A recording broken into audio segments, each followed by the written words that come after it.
రాయలసీమలో అడుగు పెట్టాలంటే కడప అడుగు పెట్టాలి చాలా ఇబ్బందులకు గురి చేశారు. ఈరోజు రెగ్యులర్ గా వచ్చి నా హెలికాప్టర్ పర్మిషన్ తీసేశారు. మార్నింగ్ రావాల్సింది నా హెలికాప్టర్ పర్మిషన్ తీసేశారు. చూస్తే ఢిల్లీ నుంచి ఆర్డర్స్ ఉన్నాయి అని హెలికాప్టర్ పర్మిషన్ తీశారు. చాలా కష్టం. అసలు ఈరోజు జరుగుతుందో లేదో, కడపకు రాగలనో లేదో అని అనుకున్నాను. కానీ మీ అందరి ఆశీస్సులు ఈ రోజున ముందుకు వచ్చేసి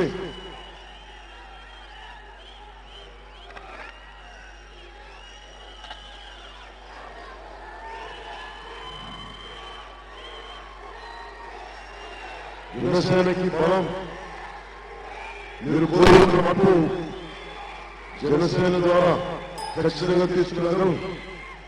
ఆల్మోస్ట్ పొద్దు నుంచి మీరు మధ్యాహ్నం నుంచి ఇక్కడే ఉండి నా కోసం ఇంత వేచి చూస్తున్నా మీ అందరికీ పేరు పేరున ప్రతి ఒక్కరికి ధన్యవాదాలు తెలుపుకుంటున్నాను. ఇంకొకసారి క్షమాపణ చెప్పుకుంటూ సభను ప్రారంభిస్తున్నాం. రాయలవాడి వెళ్ళిన భూమి, యోగి వేమన తిరిగిన భూమి, కరిగొండ వెంకమ్మ తిరిగిన భూమి, మహానుభావులందరూ నడిచిన భూమి. ఈ పుణ్యమైన ఈ పుణ్య భూమికి ఇక్కడ వచ్చినందుకు నిజంగా నాకు చాలా ఆనందంగా ఉంది.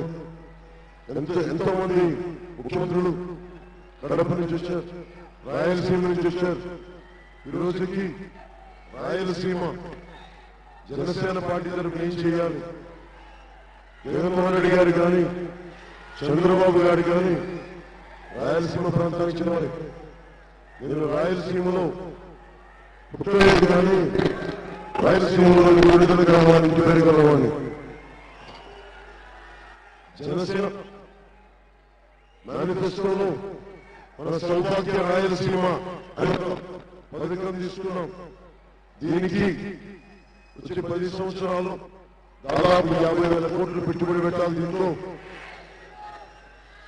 సౌభాగ్య రాయలసీమ నిర్మాణానికి ముందుగా చాలా మంది నిపుణులతో మాట్లాడి దశాబ్దాలుగా పెండింగ్ లో ఉన్న నదీ జలాలని పంపిణీ వివాదాలని జనసేన ప్రభుత్వం రాగానే 2 సంవత్సరాల లోపల పరిష్కరిస్తాం. అందుకోసం రాయలసీమ వాటర్ కమిషన్ ఏర్పాటు చేసడానికి ముఖ్యమంత్రిగా చైర్మన్ ఆయన ఆధ్వర్యంలో,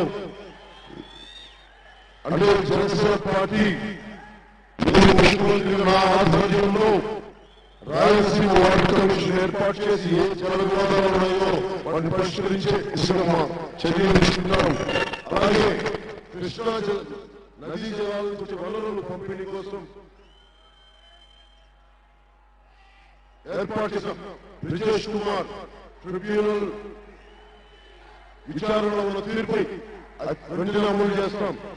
అలాగే హంద్రీ నీవా, తెలుగు గంగ, గాలేరు నగరి, వెలిగొండ, కల్వకుర్తి, నిత్యంపాడుకు సంబంధించిన నీటి వనరులు పంపిణీ దానికి బలమైన పరిష్కారం కనుగొంటాం. అలాగే సీమ